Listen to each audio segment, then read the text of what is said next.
the Canadian diplomats and saying, don't mind him, he's just popping off, that's just election era rhetoric, doesn't mean anything. Presidential candidate Barack Obama was publicly criticizing the North American Free Trade Agreement in a bid for votes, but privately telling Canadian officials not to worry about it. He said that he was going to bring us peace in the Middle East. He said that he was going to bring us transparency and a balanced economy. He said that he was going to not have lobbyists. He said he was going to clean up government. He said he was going to work for the environment. And point by point by point, within the first month of his inauguration, he has lied and deceived and cheated the American people. The people of the United States and the world were filled with hope that Obama was the real deal when in his first week in office he signed an executive order supposedly closing Guantanamo Bay and other secret prisons. Then the press actually had a chance to read the executive order and were shocked to find that the executive order only said that Obama was thinking about closing Guantanamo in a year. But worst of all, the executive order continued the practice of rendition, which the LA Times called secret abductions. They don't know. They think that he's signed off immediately on closing Guantanamo, but he's allowing prisoners now to be taken to foreign countries and not knowing where they're sending them and to be tortured in foreign countries. They don't know that they kept that provision in there. Obama is now continuing the practice of secret arrest, secret prisons, and most importantly, indefinite detention without trial. When a British High Court said that it was preparing to release secret British and U.S. torture orders that prove that the Bush administration was ordering personnel to systematically abuse detainees, Barack Obama threatened to cut off all U.S. intelligence ties to England. To add insult to injury, he stated that the program was important to national security, not only endorsing Bush's crimes, but continuing them. Obama voted for a reinstatement of the Patriot Act. And by his early deeds already, again, as we saw with the issues of retention, he's willing to send people that have been charged with nothing to be tortured to so-called get the truth out of them. If the makers of this film attempted to cover all of Obama's lies, this documentary would never be released because there are new ones every day. So in the interest of time, we're going to cover one more big one.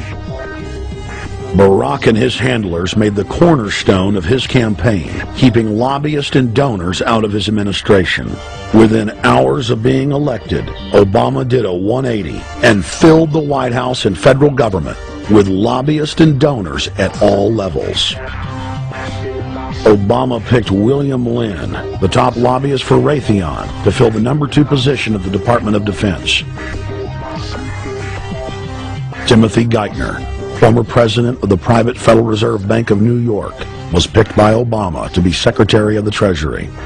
Geithner promptly crammed the Treasury Department full of lobbyists, like his Chief of Staff, Mark Patterson, formerly the top lobbyist at Goldman Sachs. Obama appointed top lobbyist to the Saudi royal family, George Mitchell, as the lead Middle Eastern envoy. Obama appointed the king of Wall Street lobbyists, Leon Panetta, to head up the CIA. Obama tapped Tom Daschle, top lobbyist for healthcare firms, to run the Department of Health and Human Services, and the list goes on and on. Then, 3 weeks into his administration, Obama launched a new lie, more outrageous than the previous. With Academy Award-level conviction, he said that he was upset about the banker bailout, which his own Chief of Staff, Rahm Emanuel, another former Wall Street executive, had engineered. Obama said that he had signed an executive order capping the CEO's salaries of those who had taken the bailout money. There was just 2 problems. All the major banks and brokerage firms were exempt, and the new order only dealt with any future bailouts. And those were to be on the honor system.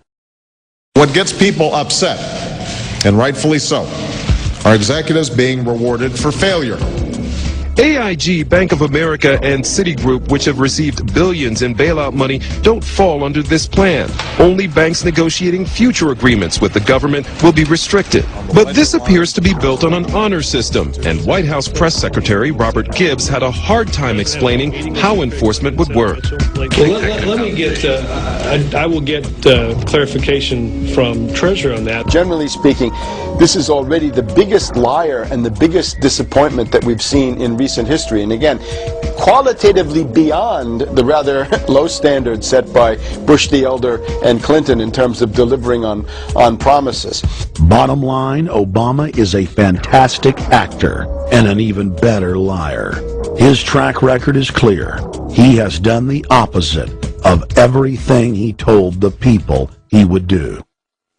They'll make up one lie after another. And if you believe these people, knock yourself out. I don't believe a word they say. Within 1 month of the passage of the first banker bailout bill, the press reported that over $5 trillion had just disappeared out of the U.S. Treasury. By December, the amount of money that had been stolen had reached $8.5 trillion. The leadership of both political parties circled the wagons and would not discuss where the money had gone.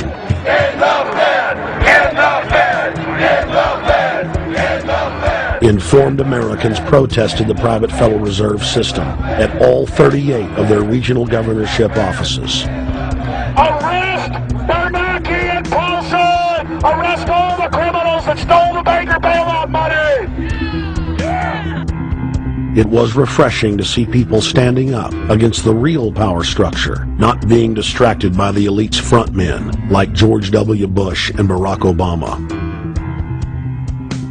We traveled to Dallas, Texas to cover We the People taking on the real enemy. Hey, I want to talk to the workers up there on the parapet.